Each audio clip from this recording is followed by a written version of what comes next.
बड़े ताऊ एक अटैची लिए बड़ी उदास होकर अपने बड़े से मकान से निकल गांव के ही एक चबूतरे पर बैठ गए, जहां से कुछ ही दूर पर आने जाने के लिए बसें भी रुकती हैं।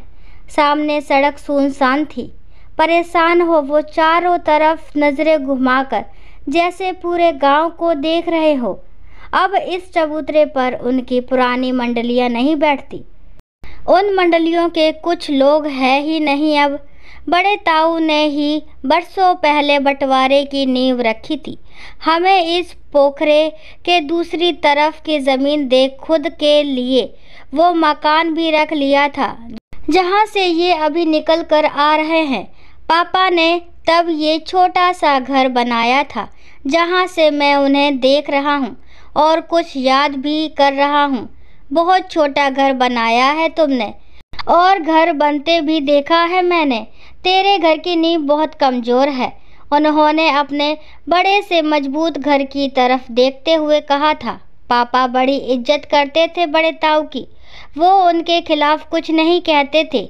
भैया, ज़मीन का बंटवारा तो हो गया है, पर रिश्ते आज भी नहीं बटे हैं। गृह प्रवेश है आज। अगर पूजा पर आप और भाभी बैठेंगे तो मुझे बहुत खुशी होगी।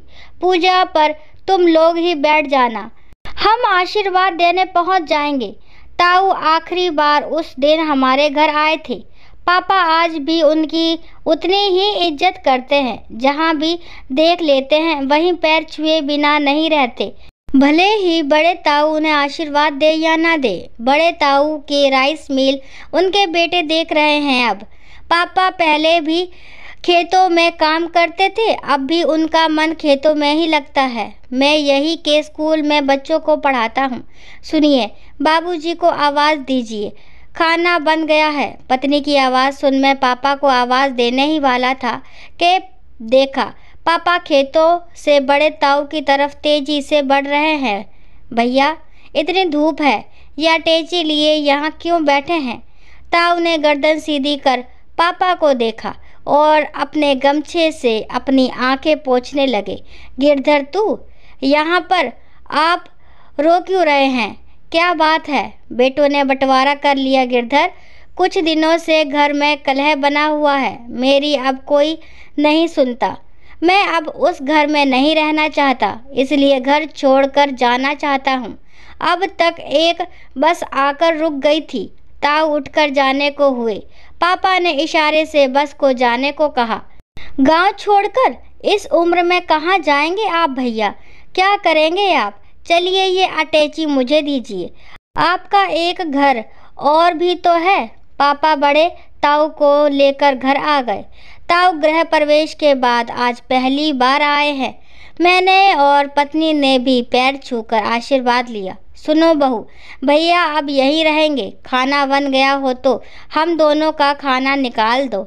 आज बहुत दिनों बाद हम एक साथ खाएंगे। पापा की आंखों में आंसू आ गए थे और इन दो भाइयों को एक साथ देख हमारे भी। बड़े ताऊ ने पापा को गले लगा लिया और हमारी तरफ देखने लगे। गिरधर, तेरे इस घर की नींव बहुत मजबूत है। अब अगली कहानी, कर्मों की गठरी। मृत्यु के द्वार पर खड़े छोटे भाई ने अपने पिता समान बड़े भाई के हाथों में कुछ जरूरी कागजात देते हुए कहा, भैया, मेरे जीवन का अब कोई भरोसा नहीं है। किराए पर दिए हुए कुछ कमरों से मेरी बीवी और छोटे छोटे बच्चों का गुजारा तो हो जाएगा, लेकिन साथ ही मैंने एक दुकान भी खरीदी है जिसकी रजिस्ट्री अभी होनी बाकी है। ये उसी दुकान के कागज़ हैं। आप बस ये दुकान मेरी बीवी के नाम करा देना। वो बेचारी कम से कम इस दुकान के सहारे जीवन यापन कर लेगी और भविष्य में मेरे बच्चों को भी काम आएगी। और कुछ समय बाद छोटा भाई काल के गाल में समा गया। वक्त बीतता गया। बड़े भाई को भयानक कोढ़ हो गया। हर समय जख्मों से मवाद रिश्ता रहता। उसके खुद के बच्चों और बीवी ने उससे मुंह मोड़ लिया और एक दिन भूखा प्यासा दर्द से झटपटाता हुआ छोटे भाई के दरवाजे पर जा बैठा। जेठ जी को ऐसी हालत में देख छोटे भाई की बीवी ने उन्हें अपने बच्चों की सहायता से अंदर बिठाया, खाना खिलाया और उनके जख्मों को साफ कर दवाई लगाने लगी। तो पिता समान जेठ उसके पैर पकड़कर रोने लगे और बोले, मुझे माफ़ कर दे बेटा, मैं तेरी सेवा और सहानुभूति का हकदार नहीं हूँ। अरे मैंने तो अपने मरे हुए भाई के साथ ही धोखा कर दिया। मैं तो आस्तीन का वो सांप निकला जिसने तेरी और तेरे बच्चों की हक की दुकान धोखे से अपनी बीवी के नाम करा दी थी। और देख, मेरी करने का फल भी मुझे आज मिल गया। छोटे भाई की गरीब बीवी, जिसका गुजारा बहुत मुश्किल से चल रहा है, खड़ी हुई सोच रही है कि ऐसे आस्तीन के सांप की सेवा करे या घर से निकाल दे। दोस्तों, आशा करती हूँ ये कहानी आपको ज़रूर पसंद आई होगी। अगर कहानी पसंद आती है तो प्लीज़ मेरे चैनल को लाइक, शेयर, सब्सक्राइब करना ना भूलें। और इस कहानी के बारे में आपके क्या विचार है कमेंट बॉक्स में ज़रूर बताएं। इस कहानी को लास्ट तक सुनने के लिए थैंक यू। राम राम, राधे राधे।